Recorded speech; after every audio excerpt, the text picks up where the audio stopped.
China sinalanta ulit ng isang trahedya.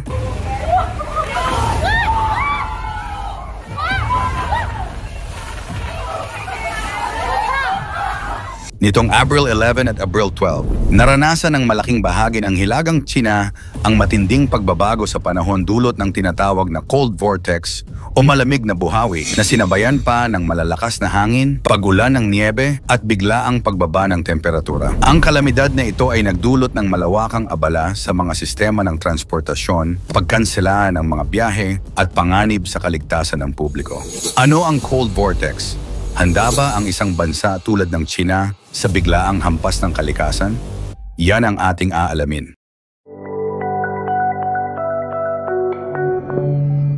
Sa kasalukuyang panahon ng mabilis na pagbabago sa klima, mas nagiging madalas at marahas ang mga matitinding kaganapan sa panahon.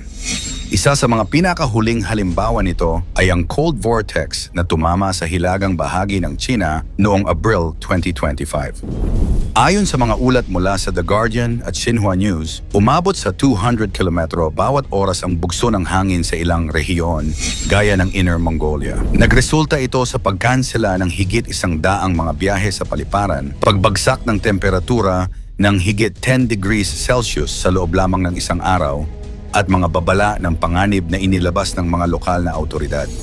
Kalikasan ng cold vortex. Ang cold vortex ay isang matinding sistema ng malamig na hangin na bumababa mula sa hilagang bahagi ng daigdig, karaniwang mula sa Siberia o Arctic region. Habang tumatama ito sa mas mababang latitude, dala nito ang malamig na temperatura, niebe at hangin. Sa kaso ng China, sinamahan pa ito ng dust storms mula sa disyerto ng Gobi na mas lalong nagpalala sa kondisyon ng atmosfera. Isa sa mga agarang epekto ng malupit na panahon ay ang abala sa sistema ng transportasyon. Sa Ulaanbaatar, Inner Mongolia, kanselado ang 107 flights sa Kaoyuan Airport. Bukod dito, pinayuhan ng mga autoridad ang mga mamamayan na iwasan ang paglabas ng bahay dahil sa delikadong hangin at malamig na temperatura.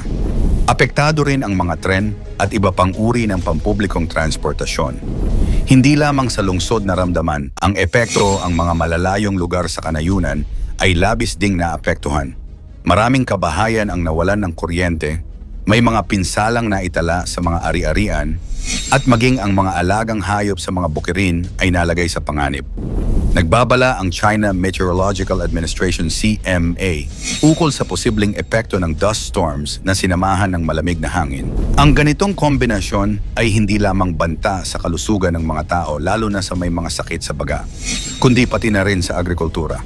Ayon sa ulat ng Xinhua, maraming rehiyon ang naglabas ng orange warning, the ikalawang pinakamataas sa kanilang sistema na nagpapahiwatig ng mataas na antas ng panganib. Ang ulan ng niebe na bumagsak sa hindi karaniwang panahon ay nagdulot rin ng pinsala sa mga pananim at infrastruktura na maaring magdulot ng kakulangan sa supply ng pagkain o pagtaas ng presyo ng bilihin. Bahagyang nadamay din ang Mongolia, lalo na ang bahagi ng Inner Mongolia na isang autonomous region sa loob ng China. Hindi ito ang independent country na Mongolia, kundi bahagi pa rin ng People's Republic of China. Ayon sa mga ulat, ang Ulaanbaatar sa Inner Mongolia ay isa sa mga lugar na labis na naapektuhan ng cold vortex. Dito nagkaroon ng malalakas na hangin na umabot hanggang 200 kilometers per hour, matinding lamig at pagkansela ng mahigit 100 flights sa Kaoyuan Airport. Ang bansang Mongolia mismo o yung independent na bansa sa hilaga ng China ay posibleng nakaapekto o naapektuhan rin dahil geographically malapit ito at kalimitang pinagmumulan o dinadaanan ng malamig na hangin galing Siberia. Gayunman, hindi ito sentro ng mga ulat sa balita kaya hindi gaanong nabanggit kung gaano kalaki ang epekto sa bansang Mongolia. Pagsusuri sa mga sanhi. Bagamat ang mga ganitong kalamidad ay bahagi ng natural na siklo ng panahon, hindi maikakaila ang papel ng global warming at pagbabago ng klima. Ayon sa mga eksperto, habang umiinit ang kabuuang temperatura ng mundo, nagiging mas hindi tiyak at mas mapanganib ang galaw ng mga jet streams na nagre-resulta sa mga biglaang pagbaba ng temperatura gaya ng cold vortex. Naglabas agad ng mga babala ang CMA at lokal na pamahalaan upang hikayatin ang mga tao na manatili sa bahay at umiwas sa paglalakbay.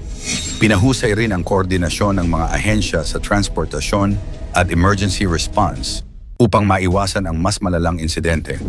Gayunman ipinapakita ng pangyayaring ito na may mga kahinaan pa rin sa sistema ng pagtugon sa mga ganitong uri ng kalamidad, lalo na sa mga lugar na malayo sa kabisera. Kinakailangan ang mas matibay na infrastruktura, mas mabilis na komunikasyon, at mas malawak na edukasyon sa publiko ukol sa kahandaan sa panahon ng sakuna. Bagamat natural ang cold vortex, pinaniniwalaang ang tumitinding epekto nito ay may kaugnayan sa mga gawaing pantao, gaya ng labis na paggamit ng fossil fuels, deforestation, at polusyon na siyang nagpapabilis sa global warming. Ang pag-init ng Arctic region ay nagdudulot ng pag-usli o paghina ng jet stream, isang malakas na hangin sa mataas na atmosfera na karaniwang nagkokontrol sa galaw ng malamig at mainit na hangin sa mundo. Kapag humina ang jet stream, mas nagiging hindi matatag ang sistema ng klima at mas madalas at marahas ang paglusob ng malamig na hangin patimog na maaaring magdulot ng matitinding cold vortex gaya ng naranasan sa China. Sa makatuwid, bagamat ang cold vortex ay isang likas na bahagi ng kalikasan, ang paglala at pagiging hindi inaasahan ng mga ito ay maaaring maiugnay sa kapabayaan ng tao sa pangangalaga ng kapaligiran.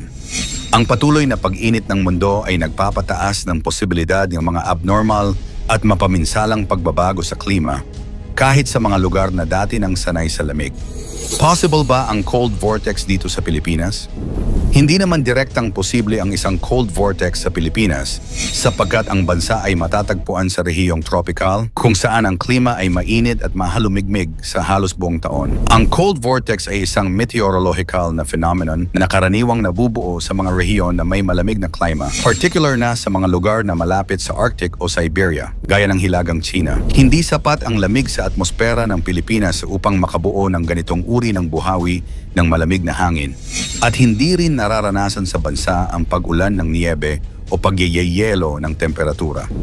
Gayunpaman, hindi nangangahulugang ligtas ang Pilipinas mula sa matitinding kalamidad na may katulad na epekto. Sa katunayan, ang Pilipinas ay isa sa mga bansang pinakaapektado ng mga tropical na bagyo sa buong mundo. Ang mga bagyo, lalo na ang mga super typhoon, ay nagdadala ng malalakas na hangin, biglaang pagbaha, landslide, at matinding pinsala sa infrastruktura at kabuhayan.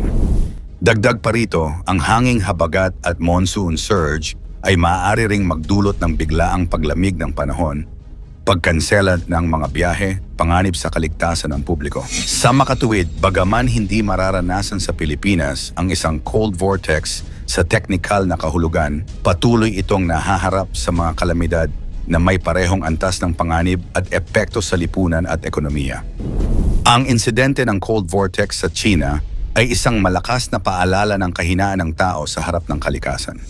Habang patuloy na tumitindi ang epekto ng climate change, kailangan ng mga bansa, lalo na ang mga may malalaking populasyon at sakop ng teritoryo gaya ng China, na mas pag-ibayuhin ang kanilang kakayahang tumugon sa mga sakunang pangkalikasan. Ang paghahanda ay hindi lamang dapat nakatuon sa agarang tugon, kundi pati na rin sa pangmatagalang estratehiya upang mabawasan ang panganib sa hinaharap. Sa iyong palagay, sapat na ba ang kahandaan ng China sa harap ng mga lumalalang sakunang dulot ng pagbabago ng klima? Ikomento mo naman ito sa ibaba. Huwag kalimutang mag-like and share. Maraming salamat at God bless.